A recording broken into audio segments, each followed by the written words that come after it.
Cristo, quando ele nasceu como uma criança, há muito tempo atrás. As reações são diferentes, mas você vai perceber que tem algo em comum diante de todas as reações dessas pessoas. Quando foram reações positivas, tem algo em comum, e quando foi uma reação negativa, também tem algo em comum. Gostaria de convidar você a rapidamente viajar comigo naquele período da história e observar algumas cenas, algumas pessoas diante do nascimento da pessoa do Senhor Jesus Cristo.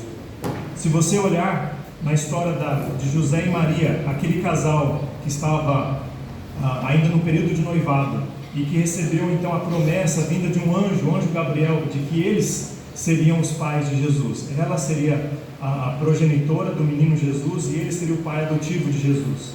Cada um reagiu de uma maneira. Em Lucas capítulo 1, no versículo 38, disse então Maria: eis aqui a serva do Senhor, cumpra-se em mim segundo a tua palavra. E o anjo ausentou-se dela. Então, quando o anjo disse, ela se assustou, ela ficou com muito receio, porque a primeira vez na história humana de uma virgem dar à luz, mas ela aceitou, ela abraçou a promessa, como se fosse sua, sem entender tudo. Ela confiou, ela teve fé e obedeceu. Da mesma forma, José, em Mateus capítulo 1, verso 18, verso 24, diz que quando ele estava pronto para deixar a sua esposa, que estava grávida, não dele, ele estava pronto para fazer isso, um anjo apareceu para ele também. E em Mateus 1, 24,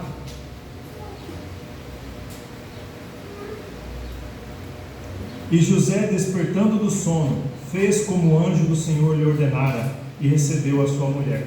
Ele não desistiu do seu plano, não só não deixou a sua mulher, como adotou. Ele acolheu aquele menino, aquela criança, como a sua família, de fato. E nós vemos que, consequência disso, José abençoou a sua família. Então ele teve, assim como Maria, fé e obediência. Nós temos também os profetas do Velho Testamento, voltando mais para o passado, né? Eles também tiveram fé. Em Isaías capítulo 7, verso 14, Isaías, um dos profetas que falaram do Messias, diz: eis que a virgem conceberá. Ele falou há mais ou menos 700 anos antes do acontecimento, e ele proclamou isso: eis que a virgem conceberá, o milagre, e dará à luz um filho, e chamará o seu nome Emanuel, simbolizando que Jesus não era uma criança qualquer, ele era uma criança vinda de um milagre, um nascimento virginal. E ele não era só um menino, ele era Deus encarnado, Deus Filho, vindo e vivendo entre nós, para resolver um problema humano. Jesus se tornou humano. Então você vê a fé e a proclamação deste profeta.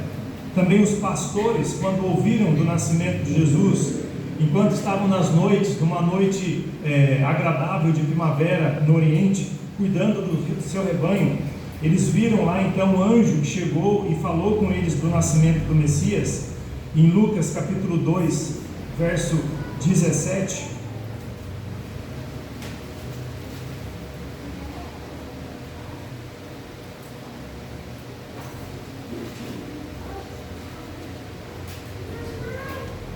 e vendo-o divulgaram a palavra que acerca do menino lhes fora dito. Então, quando eles ouviram a respeito do menino e viram o menino, eles já divulgaram, eles proclamaram a respeito. E no versículo 20 diz que eles voltaram glorificando e louvando a Deus por tudo que tinham ouvido e visto, como lhes havia sido dito. Então a reação daqueles pastores foi de proclamar, não guardar para si, mas comunicar, levar para diante, levar para frente essa mensagem, essa maravilhosa mensagem que eles testificaram, e eles louvaram, eles glorificaram a Deus. Então você vê algumas reações aí, todas elas envolvendo fé, mas algumas envolvendo uma obediência silenciosa e fiel, outra uma proclamação bem audível e um louvor que podia se ouvir de longe. Também outras pessoas que tiveram um contato pessoal com Jesus. Em Lucas capítulo 2, Simeão era um homem temente a Deus, ele era um homem devoto, um homem que andava com Deus e procurava estar no templo do Senhor. e ele recebeu uma promessa de que ele não morreria antes de ver o Filho, de ver Jesus, de ver o Messias. E Deus cumpriu a sua promessa. Não se sabe a idade exata daquele homem, mas ele provavelmente aguardou muitos anos. E no versículo 28 de Lucas, capítulo 2, diz que ele então o tomou em seus braços e louvou a Deus. Quando José e Maria levaram Jesus para serem circuncidados, circuncidaram Jesus no 8º dia, e depois da purificação de Maria, eles foram ao templo apresentar Jesus, como era costumário de um judeu fazer com seus filhos. Eles foram fazer isso, e Simeão percebeu, identificou aquela criança como diferente de todas as crianças. Era de fato o Messias. Ele teve o privilégio de ver, de pegar, de segurar Jesus no seu colo, e ele fez isso, e ele louvou a Deus. E é lindo ver, ouvir, ou ler o que ele disse a respeito de Jesus no verso 30: os meus olhos viram a tua salvação. Já pensou que maravilha, irmãos? A tua salvação estão aqui diante de mim. E ele apalpou a salvação, ele segurou, ele não só viu, mas ele segurou Jesus Cristo em seus braços. Além de Simeão, esse homem temente, uma mulher, Ana, uma profetisa, logo em seguida, diz que ela olhou para Jesus Cristo, e ela, não somente num culto formal, familiar, entre Simeão, José, Maria e Jesus, como foi ali, ela proclamou para todo mundo que estava ao redor. Versículos 36, estava ali a profetisa Ana, filha de Fanuel, da tribo de Asser. Esta, já avançada em idade, tinha vivido com o marido 7 anos, desde a sua virgindade. Era viúva de quase 84 anos e não se afastava do templo, servindo a Deus em jejuns e orações de dia e de noite. Então esta senhora, esta viúva de 80 e poucos anos, que ficou somente 7 anos casada e se tornou viúva, nunca mais casou, se dedicou ao Senhor em louvar, em engrandecer, em buscar as coisas de Deus. E quando ela viu Jesus Cristo, ela dava graças a Deus. No versículo 38, dava graças a Deus e falava dele a todos. Ela não se calou, ela se manteve, não manteve para si aquela mensagem e aquela visão e aquela experiência que ela teve. Outras pessoas, outros que tiveram reações diante de Jesus. Lucas 2, no versículo 13,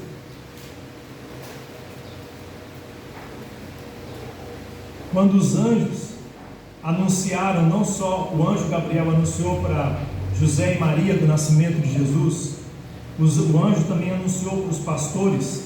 E agora vem um momento em que os próprios anjos interagem com essa notícia, não só anunciando para alguém, mas eles fazem alguma coisa com essa mensagem.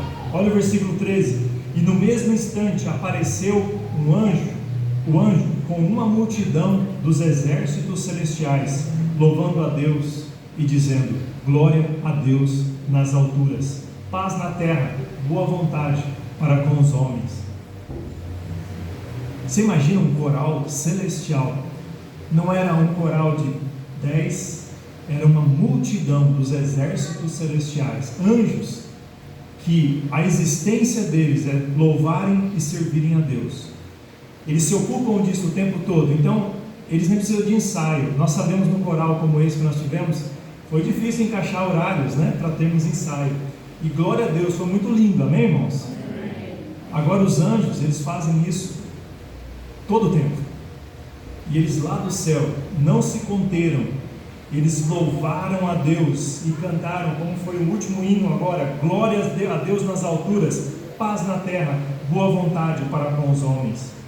Que maravilha! Então você vê a fé e a adoração, a fé e o louvor, a fé e a proclamação sendo reações das pessoas diante de Jesus. Mais ou menos 2 anos se passaram desde que Jesus nasceu. Ele não mais está na estrebaria, ele não mais está no templo ou em Jerusalém quando foi apresentado. Ele está morando em Belém, numa casa, numa cidade que não é a cidade deles, mas está morando lá em Belém.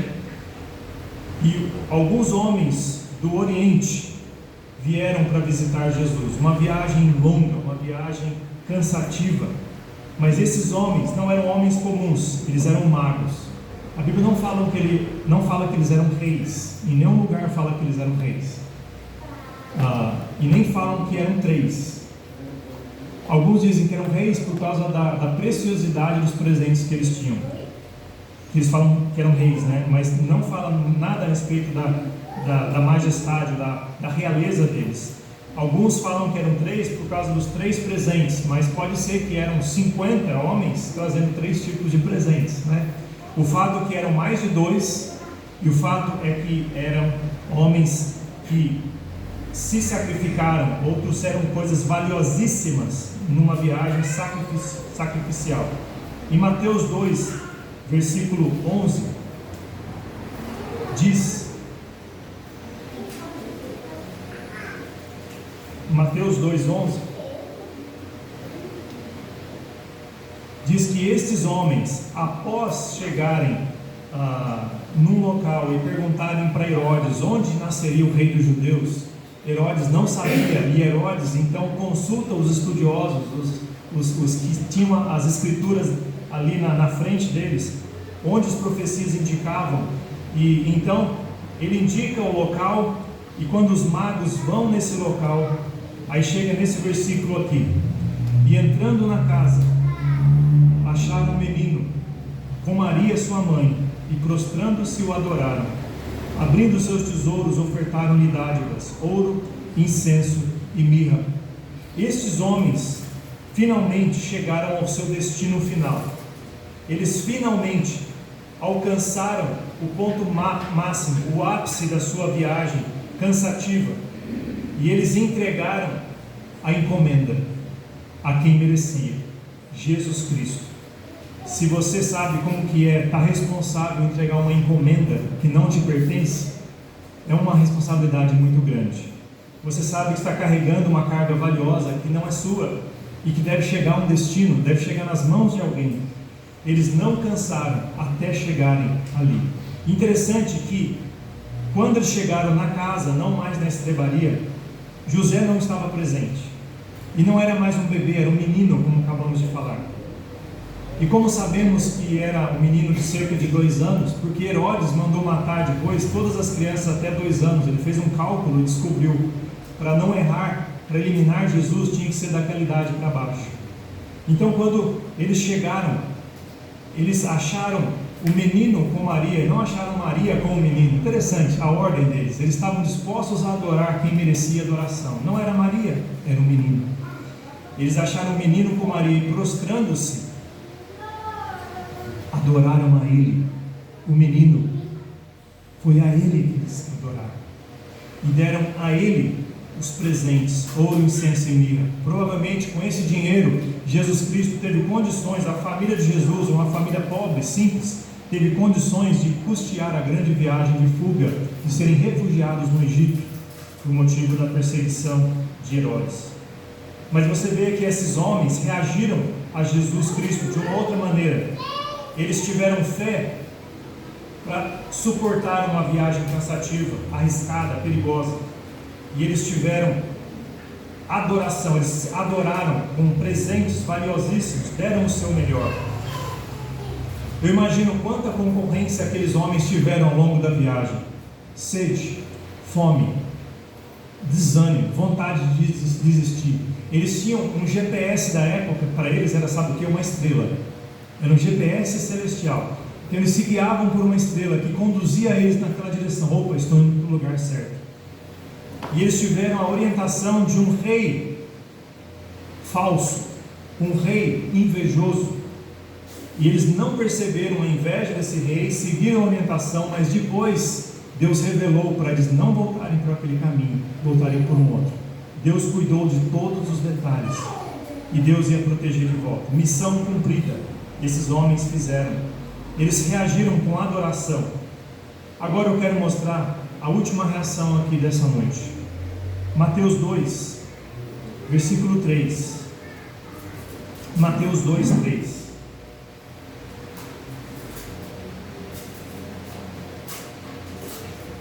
Quando os magos chegam até Herodes e falam que... Vou ler o versículo 2 e o 3 para entendermos o contexto. dizendo: onde está aquele que é nascido, rei dos judeus? Porque vimos a sua estrela no Oriente e viemos a adorá-lo. Então, quando esses homens chegam para um rei e fazem essa pergunta: onde é nascido o rei dos judeus? Instiga no coração deste homem, Herodes, inveja, ódio. Olha o que diz aqui no versículo 3: e o rei Herodes, ouvindo isto, perturbou-se, e toda Jerusalém com ele. Quem é este rei? Eu sou rei aqui. Quem é esse que vem usurpar, que vem tomar, que vem roubar o poderio dele? E lógico que ele não demonstra essa raiva, esse ódio diante dos magos, mas ele quer colher informações que ele não tinha, que ele não se preocupou em obter. Mas para homens de renome virem de tão longe, trazendo presentes tão valiosos, é algo muito sério. Então ele precisava prestar atenção. Mas qual foi a reação? Foi de incredulidade. Ele não creu em Jesus, o menino, como o Messias. Ele não recebeu Jesus como os magos receberam, como os pastores, como José, como Maria, como Simeão e como Ana. Ele perturbou-se ao invés de se alegrar.